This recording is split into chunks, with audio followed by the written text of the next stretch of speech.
Halo, salam Fan Muara Mama TV. Berjumpa lagi dengan saya di channel saya Fan Muara Mama TV. Saya akan mengulas pertandingan-pertandingan di Piala Dunia. Tak terasa sudah kurang lebih 3 minggu ya Piala Dunia ini, dan sudah masuk ke 8 besar. Kita ketahui 8 besar ada 8 tim, 8 negara. Dan saya coba, sebelum saya mengulas pertandingan malam, saya akan coba memprediksi kira-kira tim mana yang berpotensi juara ya. Kita ketahui ada 8 negara, itu ada Belanda, ada Argentina, ada Brazil, ada Kroasia, ada Prancis, ada Inggris, ada Maroko, dan juga ada Portugal. Kalau kita pakai angka ya 1 sampai 4 ya, bagaimana yang keempat itu yang kemungkinan ada di grade 1, lalu angka 3 di grade 2, angka 2 di grade 3, dan angka 1 di grade yang kemungkinan juaranya paling kecil ya. Menurut saya dari 8 negara ini, yang ada di grade 1 itu adalah Maroko ya. Maroko, tim dari Afrika, tumben masuk ke babak 8 besar. Untuk pertama kalinya Maroko sudah bisa mengikuti jejak Kamerun dan Senegal ya. Senegal sudah pernah masuk 8 besar 2002. Ghana juga sudah pernah masuk. Jadinya Maroko masuk tim Afrika yang keempat yang sudah masuk 8 besar. Menurut saya kemungkinan juaranya kecil ya. Dari 8 tim, Maroko yang paling kecil. Ada di grade 1 ya. Lalu kalau kita bicara grade 2 itu, menurut saya ada Kroasia ya. Kroasia memang adalah runner up di Piala Dunia sebelumnya 2018, kalah dari Prancis di final. Tapi dengan didukung oleh pemain-pemain yang sudah berumur ya, terutama pilar-pilarnya ya, Perisic, Modric ya, itu cukup sulit untuk menghadapi bersaing dengan tim negara-negara yang kemungkinan ada peluang juara lebih besar. Apalagi di undian kali ini Kroasia akan ketemu Brazil ya, dan Kroasia kita ketahui dari 4 pertandingan sudah jalani cuma 1 kali menang ya, sisanya 3 kali seri. Makanya ada di grade 2 menurut saya. Setelah Maroko, Kroasia, dan di grade 3 ya, di sini menurut saya ada 3 tim ya yang kiranya peluangnya cukup besar juga menjadi juara. Itu ada Argentina, ada Belanda, dan juga ada Portugal ya. Ketiga negara ini menurut saya punya perimbangan kualitas yang hampir sama. Kenapa saya bilang ketiga negara ini, Argentina, Belanda, Portugal, berada di grade 3 ya?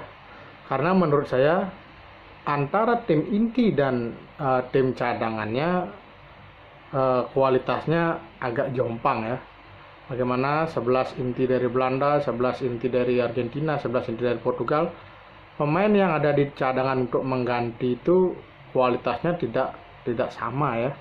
Sehingga terlihat ini akan kesulitan untuk bersaing meraih juara, yang akan jadi kendala ya. Karena kita ketahui Argentina mengandalkan Messi sekali yang sudah berumur 34 tahun. Bahkan Dybala pun yang dibawa yang masih lebih muda jarang ditampilkan ya. Begitu juga Belanda, porosnya Van Dijk, Frenkie de Jong, Gakpo ya. Ketika ada pemain-pemain cadangannya itu yang kemungkinan akan masuk, itu sulit ya. Sehingga kalau itu berhasil dimatikan, akan sulit berkembang juga Belanda. Kalau Portugal kita ketahui walaupun Ronaldo sudah sempat dicadangkan, Ramos berhasil mencetak hat-trick ya, tapi kan belum terbukti konsistensinya. Itu ya. Dan di grade 4 yang kemungkinan besar bersaing di tata juara, menurut saya itulah 3 ya. Ada Prancis, Inggris, dan Brazil ya. Memang Prancis dan Inggris bertemu, tapi siapapun yang menang ada peluang besar melangkah ke final atau bahkan juara ya. Pertama, kualitas pemain Prancis, Inggris, dan Brasil ini merata ya. Bahkan punya dua pemain yang di posisi yang sama yang kualitasnya juga tidak kalah ya. Kita ketahui Prancis itu sudah banyak sekali minus ya, tanpa Benzema ya, tapi Giroud buktinya lebih bagus sekali, konsisten. Kita ketahui juga Kante, Pogba tidak ada, tapi Tchouaméni bermain bagus, Rabiot bahkan sudah cetak gol ya. Di backnya bahkan di saat pertandingan sudah berlangsung, selain cederanya Kimpembe itu Prancis Hernandez ya, back yang main di Munchen itu cedera dan diganti oleh adiknya Theo Hernandez ya. Yang cedera kan Lucas Hernandez. Theo Hernandez yang main untuk AC Milan juga tidak kalah bagusnya ya. Itu bukti skuad yang kuat. Begitu juga Inggris ya, punya siapapun yang main itu berbahaya. Bahkan Sterling yang katanya rumahnya kerampokan ya, tidak terlalu berpengaruh karena Rashford juga cukup tajam, Phil Foden juga mulai tampil bagus ya. Ini yang harus jadi pertimbangan buat lawan-lawan yang dia akan dihadapi. Brazil kita ketahui, apalagi Neymar sekarang sudah sembuh, semakin banyak variasi di depan. Di belakang pun itu Brazil padahal krisis back kiri ya. Alex Telles cedera, Alexandro cedera, tapi bagaimana Danilo juga yang waktu ini agak diragukan ditampilkan di back kiri, yang di back kanan diisi oleh Eder Militao ya. Dan di tengah memasangkan Thiago Silva sama Marquinhos. Makanya kuat sekali. Brazil juga kipernya juga kedua-duanya bagus, Alisson, Ederson ya.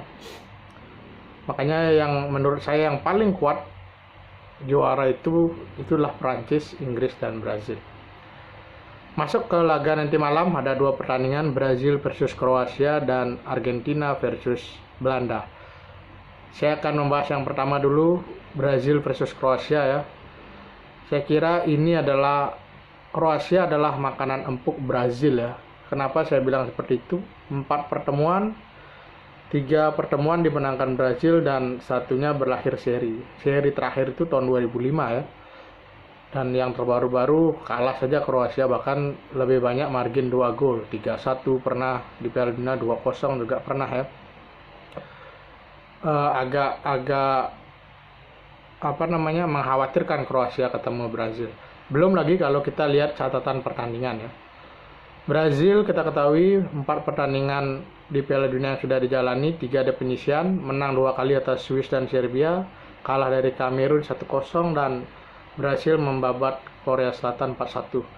Sedangkan Kroasia dari 4 pertandingan yang dijalani itu cuma sekali bisa menang ya, di waktu normal 4-1 dengan Kanada. Sisanya seri dengan Maroko 0-0, seri dengan Belgia 0-0, seri juga dengan Jepang 1-1, walaupun akhirnya lolos dengan adu penalti. Sulit menang Kroasia dari 4 pertandingan. Sekarang lawannya Brazil ya. Kalau kita lihat kualitas pemain, Kroasia masih mengandalkan pemain-pemain yang sudah berumur, Modric, Perisic, bahkan kedua pemain itu diganti di perpanjangan waktu ya, karena memang staminanya sudah tidak mendukung. Sedangkan Brazil mengandalkan pemain-pemain muda yang secara pengalaman sudah jam terbangnya kelas atas ya. Kita ketahui Vinicius masih muda tapi sudah bermain Real Madrid, sudah juara champion. Kita ketahui Rafinha masih muda juga, dia sudah bermain untuk Barcelona ya. Walaupun ada Casemiro yang menemani, Neymar, Thiago Silva yang sudah berusia 30 tahun, dapat diimbangi oleh pemain-pemain muda ini. Makanya kolaborasi yang bagus Brazil. Untuk laga kali ini, secara permainan saya yakin Brazil pasti akan menguasai dan berusaha membuka pertahanan rapat Kroasia dengan aksi-aksi individu. Ini yang harus dilakukan Brazil, karena saya yakin Kroasia pasti akan menumpuk pemain di lini tengah dan lini pertahanan. Sambil berharap nanti ada serangan balik yang bisa dimanfaatkan oleh Perisic, Kramaric, atau Livaja ya. Jika melihat jalannya pertandingan, saya kira akan seperti itu. Brazil akan menguasai pertandingan, Kroasia akan lebih banyak menunggu. Dan di laga kali ini saya meyakini Brazil akan menang atas Kroasia. Terlepas dari rekor pertemuan yang sangat bagus, Brazil ketemu Kroasia tidak pernah kalah, 3 kali menang, 1 kali seri. Secara permainan juga Kroasia menurut saya biasa saja, tidak terlalu menonjol. Mungkin Brazil akan menang bahkan lebih dari 1 gol. Masuk ke laga 2, Argentina versus Belanda ya.